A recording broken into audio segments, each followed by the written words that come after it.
Et si je vous disais qu'il n'y a encore aucun moyen scientifique de mesurer l'humanité, si ce n'est de comparer les cas les uns avec les autres, aujourd'hui on va parler des violences de gang, qui est l'un des problèmes dont on parle le plus dans le monde entier, et nous découvrons ici certains des gangs les plus dangereux avec lesquels personne n'oserait même s'amuser.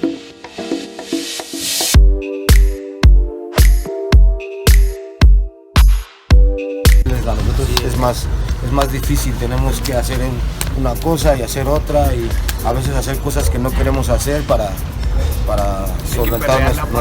La Mara Salvatrucha, alias Mestre.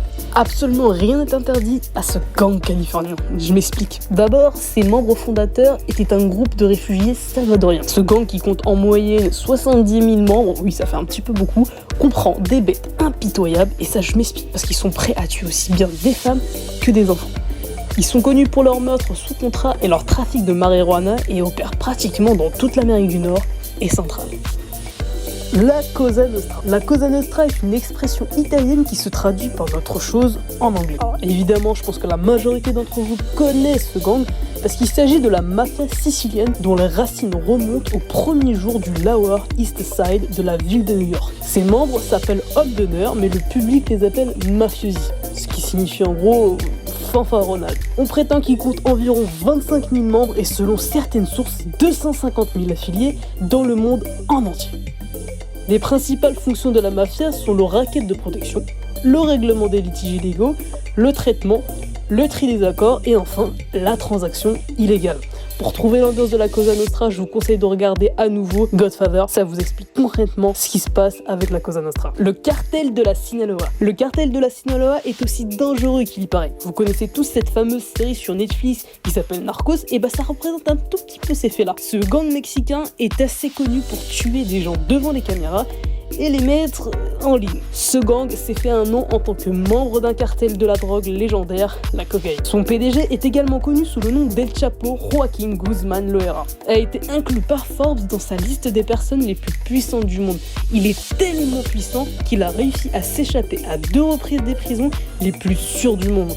Même le fait qu'il soit actuellement en état d'arrestation n'a pas ralenti les activités habituelles du gang mexicain, à savoir l'extorsion, les enlèvements, la traite des êtres humains et même les meurtres et tout autre crime payant. 2 gangs de rue afro-américains, Blood and Crips, où l'un est très rarement mentionné sans l'autre. Il y a trop de choses à dire sur ces 2 gangs mortels qui contrôlent Los Angeles en Californie. Les Crips et les Bloods sont 2 cultures de gangs avec de multiples groupes appelés ensemble. Chaque groupe a ses propres règles et un chef. Ils fonctionnent indépendamment. Les Bloods sont identifiés par la couleur rouge portée par leurs membres. Dans une tentative de domination des Crips, les Bloods sont devenus de plus en plus violents et aujourd'hui, ces 2 gangs sont également très craints aux États-Unis. Los Zetas. Ce cartel mexicain est considéré comme le principal rival de la Cosa Nostra. Ils détiennent la plus grande part des affaires de drogue illégale, non seulement au Mexique, mais aussi dans une grande partie des États-Unis.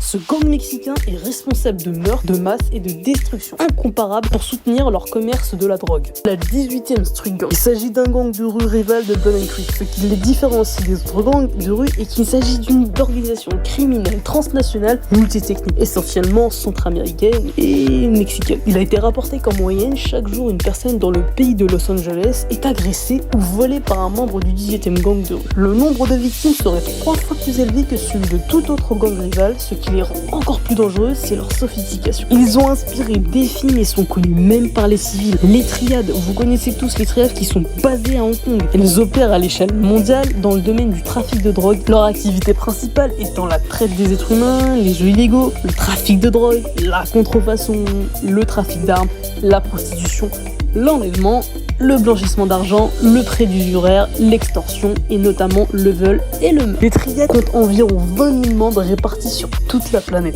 Munjiki, d'une organisation ethnique interdite, Munjiki est devenu une secte de gang où ils terrorisent le Kenya avec des enlèvements, des machettes, des lances, des incendies criminels et ainsi que du poison. Le mystère étant leur plus grand atout, le gouvernement n'a naturellement pas de traces fixes de leurs opérations. Dans le passé, leurs membres pratiquaient une sorte de rituel de bain de sang, ce qui c'est pas très bon. Bon appétit. Au cours des dernières années, les criminels signalés ont donné lieu à de nombreuses décapitations violentes et des circoncisions forcées des femmes. Une tête humaine coupée sur un bâton représente un peu les idéaux de Munjiki. Et voilà, on se retrouve à la fin de cette vidéo. J'espère que cela vous a plu. N'hésitez pas à mettre un pouce bleu et notamment à vous abonner et à partager la vidéo. N'hésitez pas non plus à me dire dans les commentaires ce que vous en pensez. À la prochaine pour de nouvelles vidéos.